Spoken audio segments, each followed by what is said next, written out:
All right, YouTube. So here's the deal. Apex Legends Season 7 is going to be releasing on November 4th at 1 a.m. Eastern Standard Time. And a lot of content creators got to play the game early and test out the map and all the weapons and the characters. And unfortunately, we were not invited to play it early, as well as a bunch of other content creators that I know, good friends of mine, were not invited either. So I don't know what the requirements were for playing it early, but sadly, we don't have early access gameplay. But what we do have is the patch notes for Season 7. And I'm going to tell you guys exactly why I believe it will be the best season ever. And it's going to be the best map in Apex Legends history. So if you guys are new, make sure to drop a like on the video and subscribe for a ton of Season 7 content on the way.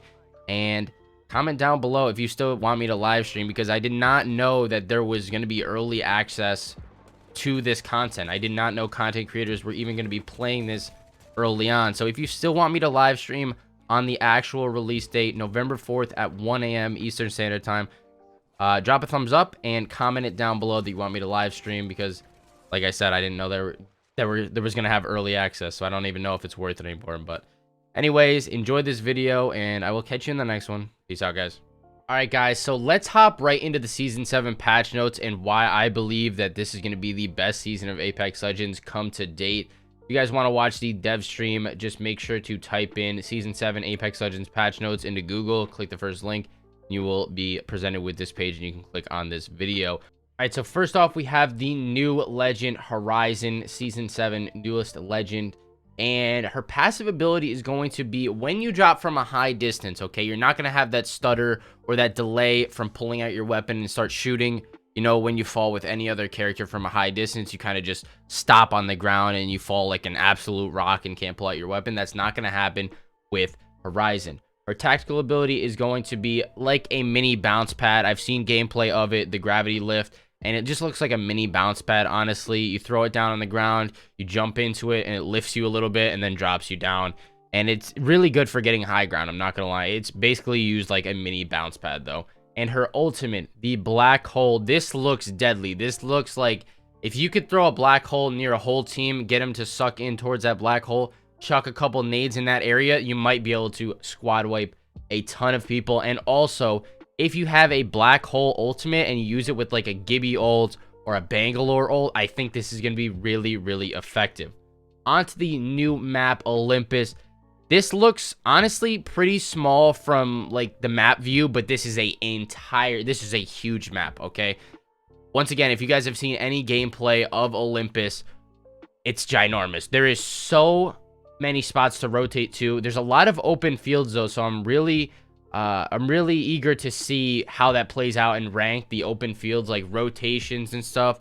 It's going to be a brand new map. There's going to be so much content to make on this map. That's really why I think this is going to be the best map yet. There is so many things to do in this map.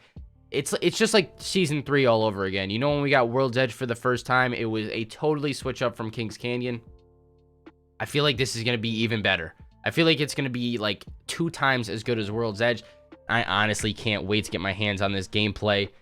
And yeah, guys, the new vehicle. We're moving on to the new vehicle, the Trident. Okay, this looks pretty good. I've heard that the steering is kind of wacky on it, and it's not the easiest thing to control in the world. And also, there is no damage when you like run over people. They just kind of get moved to the side, which I believe would be overpowered if you could kill people with the vehicles. If you could just run people over with the vehicles, everybody would be doing that, right? It would just become like Call of Duty where you run people over with cars all the time and then you back up into them and kill them. You know what I mean? Like, we don't want that. We don't want vehicles to take over the game. And I also heard that there's not too many vehicles on the map.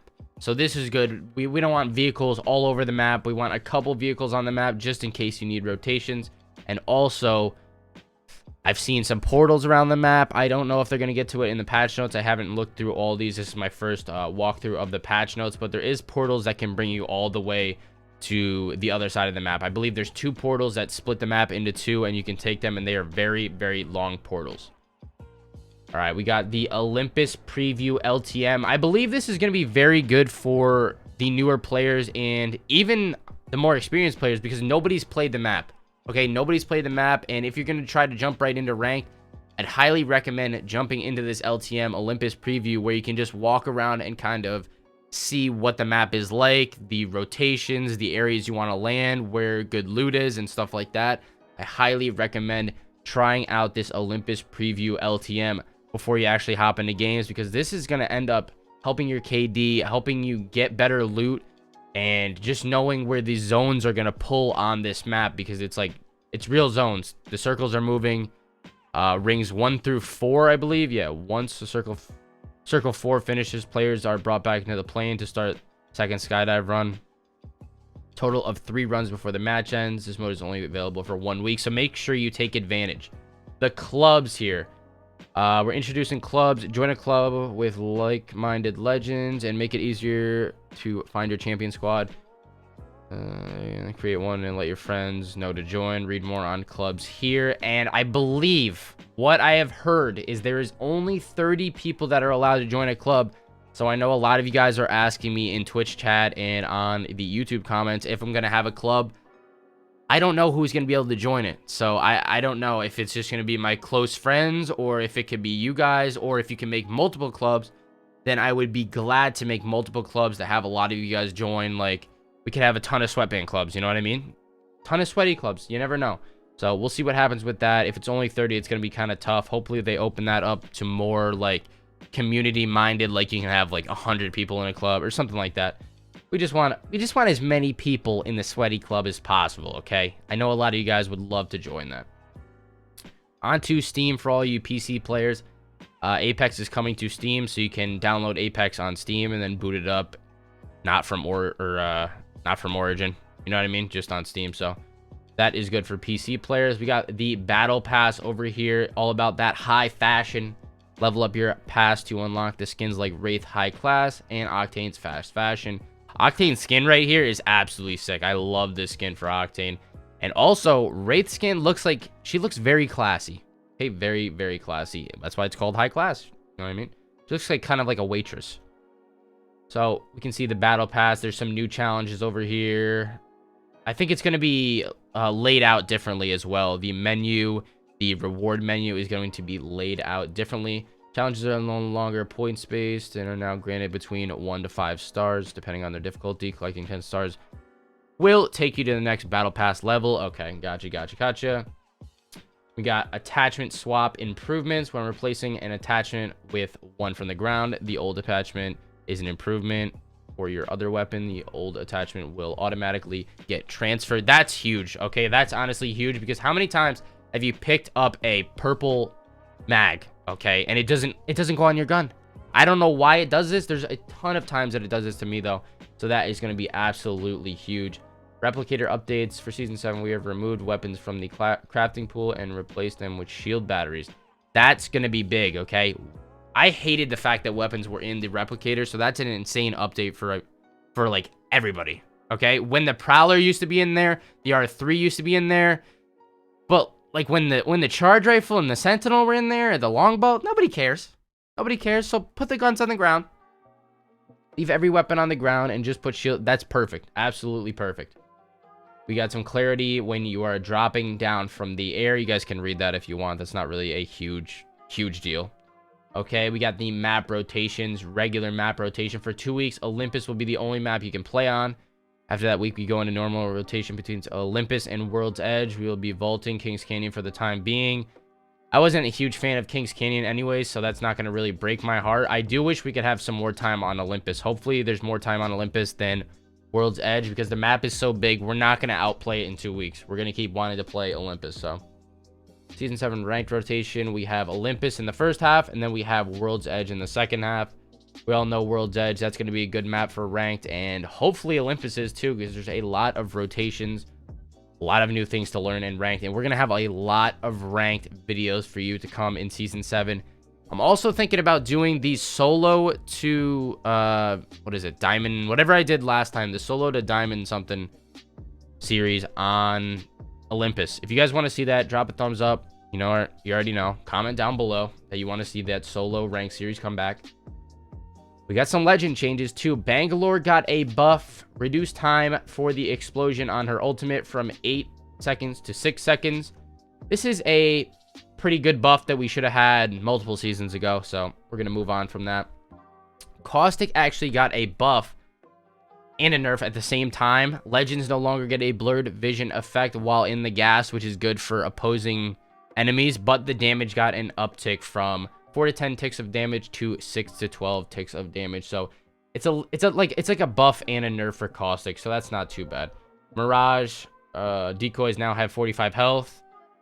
That's a weak ass update. Honestly, Mirage mains, you should be kind of pissed off about that. The decoys aren't the problem with this character. I believe that I believe there's more to it than just the decoys. They're gonna have to keep updating Mirage until he becomes one of the prime legends, but right now I don't think he's there. Octane got a nice little buff where he can heal double the speed. Okay, and that is huge. He can also obviously heal while stimmed, so that's massive. That's a good buff for Octane. Nothing done to his jump pad, which I would have liked to seen a little bit done to his jump pad, but I mean, we do have the double jump, so it's a little better. And Octane, I've been having a lot of fun with Octane, honestly. I think Octane is way more fun than he was in the beginning of Season 6, so I'm not too mad about this. Watson increased damage per touch from 10 to 15 on the fences. That's pretty... If you can get someone to run through that, that's a pretty big damage gap. 5 damage per tick, so that's pretty big. Onto Loba. Ammo taken no longer counts towards black markets. Maximum, you can scoop up all the ammo in the... That's a good buff for Loba, okay? Don't you hate when you grab ammo and it gives you, like, what does it give you? 60 bullets or 30 bullets and you need, like, 300 bullets? You can just take all the bullets. Perfect. When you go into a Loba ult, you have no light ammo and you just come out with 400. It's perfect. Absolutely perfect. Rampart, she is getting a buff. I did call it on my Twitter. I said Rampart's going to get a buff because she is super weak before. Sheila now takes 1.25 seconds to fully spin up from 2 seconds, so that's a big increase. That's going to help a lot. I really don't know how often people are going to be using her still, though. Even with the amped wall, now takes 3 seconds to fully build from 4. I still don't know if she's going to be the character or if she's going to be the character that's picked more often. We'll see what happens with her, but not sure. Pathfinder continues to be an overachiever in terms of win rate. This is what we're really looking for here, okay? Pathy mains. I'm a Pathy main. We gotta see this. The good news is that his grapple change 6.1 didn't move his win rate by much. Doing 2 things in this patch. We're adjusting his hitboxes and we're putting in tuning for a grappling hook that will firmly move it into buff territory. Really? So we got the picture here. Still a lot of negative space around his arms and legs, but we're hoping to make it a little bit easier to hit Pathfinder. Wait. By making it a little easier to hit Pathfinder, we can bring his win rate under control to the point where... What? So it's another nerf? I actually don't see any difference. This looks exactly the same. Or wait, what? Like his little knuckles? This looks exactly the same to me, guys. Oh yeah, they have his like knuckles in here. I can barely notice a difference. And you can't hit his back legs? What? Okay, we're just gonna move on from that. That is super whack. I don't even think it's a nerf. Another nerf for Pathfinder. You guys want to read that? You can. I'm uninterested. I'm over Pathfinder, man. I'm just gonna keep playing him until he gets a freaking buff. That's all I gotta say. This is a huge one. R9 out of the supply drop onto ground loot. Thank God we're back to the R9. And the Prowler, that's gonna suck. Okay, I love the Prowler. The Prowler has been my go-to gun in ranked. This split, last split, oh my God, it's beautiful. It's a beautiful weapon. And I think it's crappy that they only give you 175 ammo in reserve for the Prowler. You know how fast that runs out, especially if you're using the select fire receiver on it? That is just going to burn through ammo, so I think they should give you like 300 or 250 ammo for the Prowler, but that's okay. Fully kitted weapons, we got removing the Devo, Mastiff, Triple Take, Flatline Volt, Wingman, Sentinel, Havoc, G7, Alternator are going in. What they're probably going to do with these weapons, like they always do for absolutely no reason, is, well, they'll probably put the Digi Threat on the Wingman. They'll put the 90,000 times scope on the Sentinel. They'll probably put the Trash 1 to 2 on the Havoc. the trash 1 to 2 on the G7, and the Digi on the alternator. So the alternator could be good, Wingman could be good, and the Havoc's gonna be all right. But the G7 with 1 to 2, like, come on now. Put it 3 times. Put it 4 times on it. Maybe they'll have the 4. I don't know. Maybe they'll have the 4 times. I don't know. I don't think so, but the Hemlock got a nerf. Okay. Increasing horizontal recoil of the first 3 shots slightly to the right. Increasing recoil magnitude. Reducing recoil multiply. Reducing headshot. Yeah, these are all nerfs for the Hemlock, so that's going to stink. The Hemlock was definitely overpowered, though. You shouldn't be able to kill people in 2 bursts to the head. The Havoc got a buff. The recoil pattern was updated. Kicks up, then right, then left, then up again. And it says right here that the new recoil pattern was a little too difficult to control, so they gave that a little buff. Maybe that'll be back to Havoc Season 3 or 4 with the turbo. We'll see what happens. The L-Star got a... what is it? Reduce heat faster when not overheated. Venting time after letting go of the trigger has been reduced. The new recoil pattern. Keep the L-Star in good portion of the recoil pattern. Okay, so they buffed the L-Star. The Sentinel was buffed 70 to 88 damage on base. That's pretty big, honestly. That's... I think if you charge it up still, it should be 100, correct? Or if you charge it up, it's going... Wait, energized? Sentinel... Okay, that's when it's energized. You hit for 88 all the time. So 3 shots will kill. Or you could just team fire and then hit them once with the Sentinel, you know what I mean? And a couple people have G7s. That's going to be huge. We got the triple take with a little bit of a nerf. I don't know how much that 0.1 fire rate's going to do, but we're going to see. That's a little nerf for the triple take. And the hop ups, we got 2 new... Or no, wait. 1 new hop up for 2 weapons, sorry. We got the quick draw holster hop up. It's going to go on the RE and the Wingman, and you're going to pull out your gun 1,000 times faster. Okay, it's going to be crazy. And it takes less time to ADS, so that's perfect. That's going to be a good attachment, but you have to pick between the Skull Piercer and the quick draw when you're picking the Wingman, so that'll be we'll see what happens with that. Select fire receiver will be removed from the loot pool to make room. I totally agree with that. Nobody really used it on the Havoc. Hopefully it doesn't come off the Prowler in the package, because I still like using that. The Evo armor got some nerfs, okay, because it's going to take more damage to level it up. From level 0 to level 1 is going to be 100. Level 1 to level 2, 150. So we're increasing this one by 25. 50 level 0. Number 1 is going to be 25. Level 2 is going to be 50. And level 3 is going to be 250. So a little bit of a nerf for the Evo shields, but it'll be good because not as many people will have red Evo. Ring damage is also reduced. Ring number 1, 2%. Number 2, 3%. 5. So we got a same here. 5%. Or wait. 2%. 2% decrease. 5% decrease. 10% decrease. 10% decrease.